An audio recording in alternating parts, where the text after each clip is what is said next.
tambak na basura ang iniwan sa iba't ibang lugar sa pagsulubong sa ang apektado na.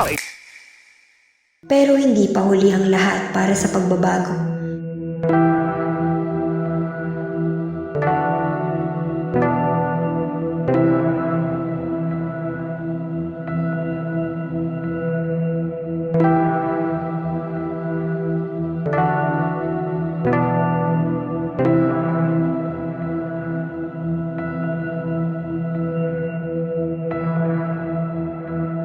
Araw-araw, sa gilid ng ating mga kalsada, unti-unting naiipon ang iba't ibang basura. Katulad na lang ng mga plastic bag, pambalot, bote, styrofoam na basta-basta na lang itinapon. Hindi ito isang pangkaraniwang kalat lamang. Sa likod ng mga basurang ito, may mas malalim na problema ang posibleng maging dulot sa atin.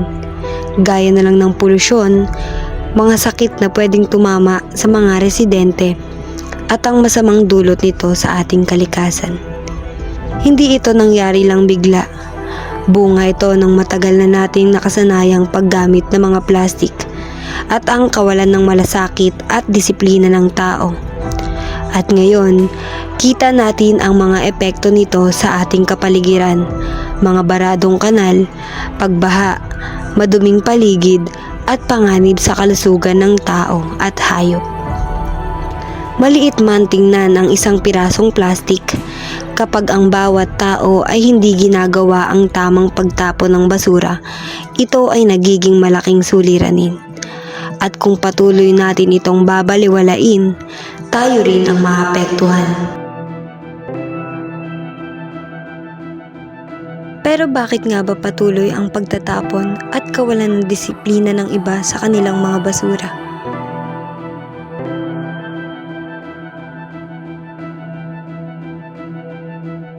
Iba-ibang dahilan. May nagsasabing kulang ang mga basurahan sa paligid, kaya kung saan-saan na lang nila ito itinatapon. Ang iba naman, hindi talaga batid ang epekto ng kanilang ginagawa sa kalikasan at sa komunidad. Pero, paano nga ba ito nararamdaman ng mga taong nakatira rito? Pakinggan natin ang ilang residente, alamin natin ang kanilang opinyon, at kung ano ang tingin nila ang dapat gawin upang masolusyonan ang problemang ito. Kasalukuyan po tayo nandito sa Alvar Street at i-interview po natin si Nanay. Ano pong pangalan? Si Nanay Evelyn. So, first question po, Nay. Para sa inyo, gaano po kahalaga ang kalinisan? Importante talaga sa kapaligiran kasi mas maganda kung malinis dahil may nagagaling din. Kalinisan is sabi ni Nanay. Sa second question po, sa tingin niyo po, ano po ang mga posibleng solusyon para mabawasan ang kalat? Kailangan din tapos sa tamang araw para walang makalat. Tatay Edwin. So, sa tingin niyo po, ano ang mga dahilan ng mga ganito karaming basura dito sa atin? Kasi kawalan ng disiplina ng tao. Second question po, sa tingin mo, ano ang mga posibleng maging epekto sa atin kapag puro basura ang kapag? Maaaring nakakuha ng sakit, katulad ng dengue, sakit na alam mo, pakalat na. Diba? So, ayun na mga Sa tingin niyo po, ano ang mga posibleng solusyon para mabawasan ang kalat? Solusyon para sa kalinisan, siguro yung madagdagan yung mga lagayan ng mga tamang basura sa ating Sa tingin niyo po, ano po ang dahilan ng mga ganitong karamihan ng basura dito sa Sabihin mo sa mga tao rin kasi wala silang disiplina. Kahit saan man sila nagsatakot, wala silang disiplina sa sarili. Nasunod po na ganun. Sa tingin niyo po, ano po ang mga posibleng naging epekto sa atin kapag puro basura ang kalat?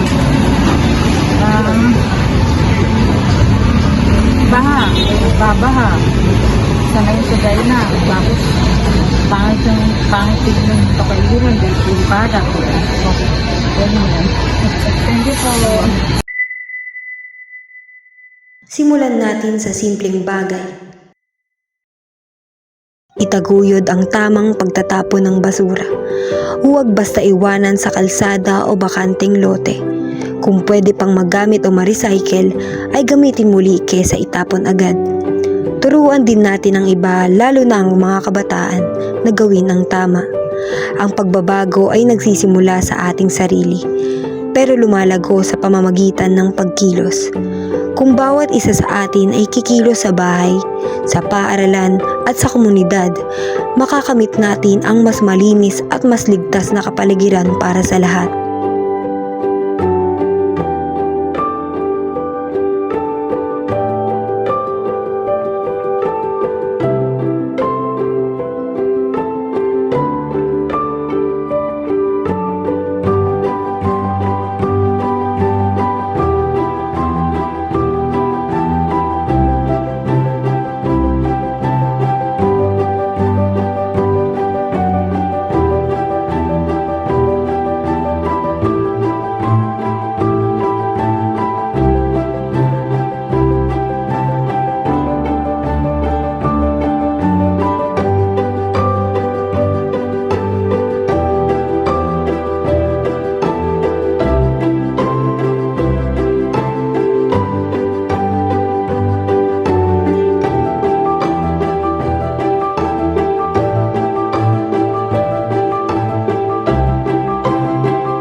together, we can build a cleaner, healthier environment, one road at a time.